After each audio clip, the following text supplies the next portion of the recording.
হেই everyone. So এইটা কি বলুন তো? এই যে আমার হাতে যেটা রইছে এটা কি বলুন, বলতে পারবেন? মানে আপনারা হয়তো অনেকে ভাববেন যে আমি হয়তো পাগল হয়ে গেছি। ফ্রেশের একটা পানির ২ লিটারের পানির বোতল নিয়ে জিজ্ঞেস করতেছি আপনাদেরকে যে এইটা কি?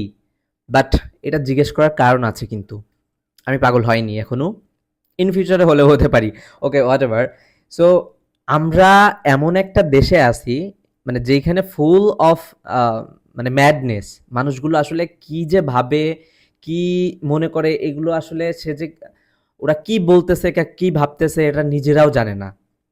মানে আমরা এমন একটা দেশে থাকি, আমি, আপনি, আপনি বলুন তো আপনার বাসায় যে ফ্রিজ আছে ওই ফ্রিজে এরকম ফ্রেশের বোতলে বা অন্য যেকোনো প্লাস্টিকের বোতলে পানি আছে কিনা? I am pretty much sure about that যে আছে, মাস্ট বি আছে। এখন গরমের সময় এখন ঠান্ডা পানি থাকবে এবং ঠান্ডার সময় হয়তোবা থাকবে না। কিন্তু আমরা ম্যাক্সিমাম এই যে ২ লিটারের একটা বোতলের পানি, এই পানিগুলো কিনে পানি খেয়ে ফেলাই দিই না। এটার আবার রিইউজ করি। ম্যাক্সিমাম একদম 90% মানুষ এটারে রিইউজ করি। যে এটা থাকলে আমাদের অন্য কাজে আসবে। তখন আমরা এটা ইউজ করতে পারবো। আমি নিজেও ইউজ করি। শুধু আপনারা না, আমি নিজেও পানি খাওয়ার জন্য প্লাস্টিকের বোতল ইউজ করি।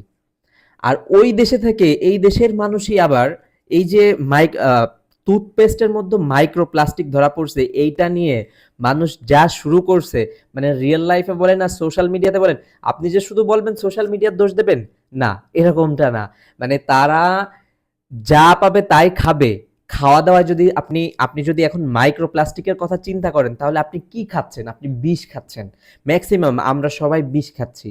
আর ওইখানে পেস্টের ভিতরে একটা মাইক্রো প্লাস্টিক না কি পেয়েছে আমি জানি না।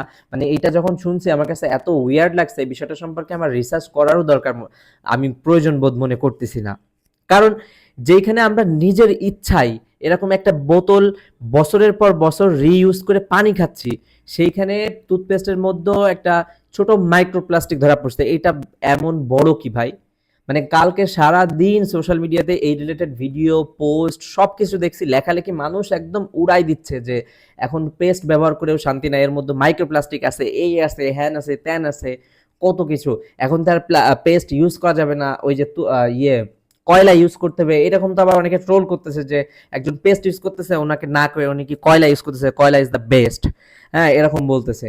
আবার ওই মানুষগুলোই কিন্তু যে ভেজাল খাবার খাচ্ছে, ফাস্ট ফুড খাচ্ছে, রাস্তার পাশ থেকে ওই যে ভাজা পোড়া খাচ্ছে, মানে ওগুলো বিষ খাচ্ছে, বিষ খাচ্ছে, এতে কোনো সমস্যা নাই। কিন্তু এখানে প্লাস্টিকের কি একটা রইছে, আই হ্যাভ নো আইডিয়া। ওইটা নিয়ে একদম তাল মাতাল শুরু হয়ে গেছে। মানে একের পর এক, একটার পর একটা ট্রেন্ডিং থাকবেই এই দেশে। আমার মনে হয় আমি যদি বাংলাদেশের জন্ম না হতাম তাহলে এইসব মজা বা এইসব জিনিস থেকে আমি বঞ্চিত হতাম। আই এম সো লাকি যে আমি বাংলাদেশে জন্মাইছি এবং এই জিনিসগুলো আমার নিজের চোখে দেখতেছি। ইন ফিউচারে যদি কখনো বাংলাদেশ এর থেকে ডেভেলপ হয়ে যায় তখন আমি মানুষদেরকে বলতে পারবো যে এই ধরনের এন্টারটেইনমেন্ট বা জোকার টাইপের কাজবাজ নিজেদের চোখে দেখছি। তা না হলে এইরকম একটা ফ্রেশের বোতলে আমরা বছরের পর বছর রিইউজ করে পানি খাচ্ছি, সেইখানে আমাদের মাইক্রো প্লাস্টিক আমাদের খাওয়া হচ্ছে না, আর অথচ পেস্টের মধ্যে কি নাকি পাওয়া গেছে সেটা নিয়ে তোলপাড় একটা অবস্থা।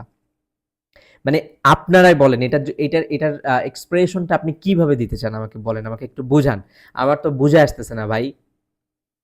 তো আমরা আমরা সবাই খুব লাকি যে আমরা বাংলাদেশের মধ্যে জন্মাইছি এবং এখন পর্যন্ত আছি যারা আছি, তারা না হলে বাইরে যারা গেছে তারা তো এই এন্টারটেনমেন্টটা পাচ্ছে না।